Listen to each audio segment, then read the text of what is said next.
Hello, അസ്സലാമലൈക്കും പ്രിയപ്പെട്ട സുഹൃത്തുക്കളെ. എല്ലാ പ്രിയപ്പെട്ടവർക്കും സുഖമാണെന്ന് പ്രതീക്ഷിക്കുന്നു. എല്ലാ പ്രിയ സൗഹൃദങ്ങളും സുഖമായിരിക്കട്ടെ എന്ന് ആത്മാർത്ഥമായി പ്രാർത്ഥിക്കുന്നു, ദുആ ചെയ്യുന്നു.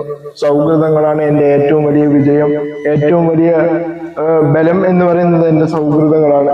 ഇന്ന് ഞാൻ നിങ്ങളുടെ മുന്നിൽ വന്നിരിക്കുന്നത് എന്റെ വണ്ടി ഇവോക്സ് 105E എന്ന് പറയുന്ന ഈ മോഡല് വാങ്ങിയിട്ട് ഒരു വർഷമാണ്. കഴിഞ്ഞ വർഷം ഇതേപോലെ ഒരു സമയത്ത് കഴിഞ്ഞ വർഷം പെരിന്തൽമണ്ണയിൽ ഫ്രീഡം ലൈഫിൽ ഞങ്ങൾ ഇത് പോയി പർച്ചേസ് ചെയ്യുകയും മേടിക്കുകയും ചെയ്തിട്ടുണ്ടായിരുന്നു. വളരെ സന്തോഷമാണ്. ഇവരെയും കൊണ്ട് എനിക്ക് ഒരുപാട് ഉപകാരമായി. ഒരുപാട് വോളിബോൾ വേദികളിലേക്ക് എത്തിപ്പെടാൻ കഴിഞ്ഞു. വളരെ സന്തോഷത്തിലാണ്. എന്നോട് പലരും ചോദിക്കാറുണ്ടേ, അബ്ദുള്ള എന്തുകൊണ്ടാണ് ഇത്രയും ഒരു പരിമിതികളായിട്ട് ഇത്രയും ആക്റ്റീവായിരിക്കുന്നത്? എന്റെ പരിമിതികളൊന്നും എനിക്കൊന്നുമല്ല. നമ്മളെയും വെച്ച ബുദ്ധിമുട്ടുള്ളവരുണ്ട്. എന്റെ പരിമിതികളൊന്നും ഒന്നുമല്ല. അപ്പൊ എന്റെ നിയോഗം ഇതാണ്. എന്റെ നിയോഗത്തിൽ ഞാൻ സന്തോഷിക്കുന്നു മാത്രം. എന്റെ നിയോഗത്തിൽ ഞാൻ ഓരോരുത്തർക്കും ഓരോ അത് വെച്ചുകൊണ്ട് ഞാൻ സന്തോഷിക്കുന്നു, അഭിമാനിക്കുന്നു മാത്രം. അപ്പൊ എന്റെ ഒരു മോഡല്, ഒരു സ്റ്റൈല് വോളിബോൾ ആയിരിക്കാം. മറ്റുള്ളവർക്ക് എല്ലാം വ്യത്യസ്തമാണല്ലോ. ലോകത്തിപ്പോ എല്ലാം വ്യത്യസ്തം.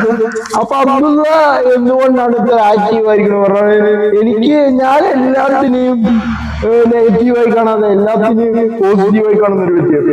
അതുകൊണ്ട് ഒരിക്കലും വിത്തിട്ടിട്ട് അത് മുളയ്ക്കാതിരുന്നു കഴിഞ്ഞാല് അവിടെ കള മുളയ്ക്കും.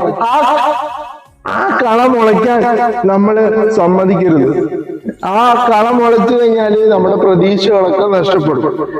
നമ്മുടെ പാഠപരമ്പരകളിലൊക്കെ അങ്ങനെയാണല്ലോ.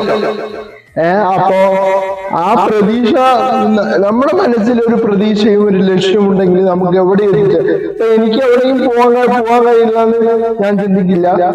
മനസ്സുകൊണ്ട് ഞാൻ എല്ലാവിടെയും എത്തും. ഇപ്പോ 4-ാം തീയതി നമ്മുടെ ദുബായിൽ ഷാർജ വോളിബോൾ ടൂർണമെന്റ് നടക്കുന്നുണ്ട്, ഓപ്പൺ വോളിബോൾ ടൂർണമെന്റ്. അവിടേക്ക് ആശംസകൾ കൊടുത്തിട്ടുണ്ട്. അപ്പൊ എന്റെ മനസ്സും കാതും എല്ലാ ലോകത്തേക്കും, വേൾഡിലെ 103 രാജ്യങ്ങളിലേക്ക് എന്റെ മനസ്സും കണ്ണും മനസ്സും കാതും എല്ലാം സഞ്ചരിച്ചുകൊണ്ടിരിക്കും. എന്നും എപ്പോഴും പ്രചോദനകരമായി മുന്നോട്ട് പോവുക.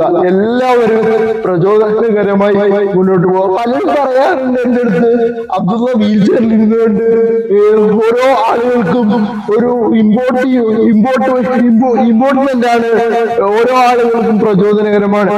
അതൊക്കെ എനിക്ക് കേൾക്കുമ്പോ ഞാൻ സത്യത്തിൽ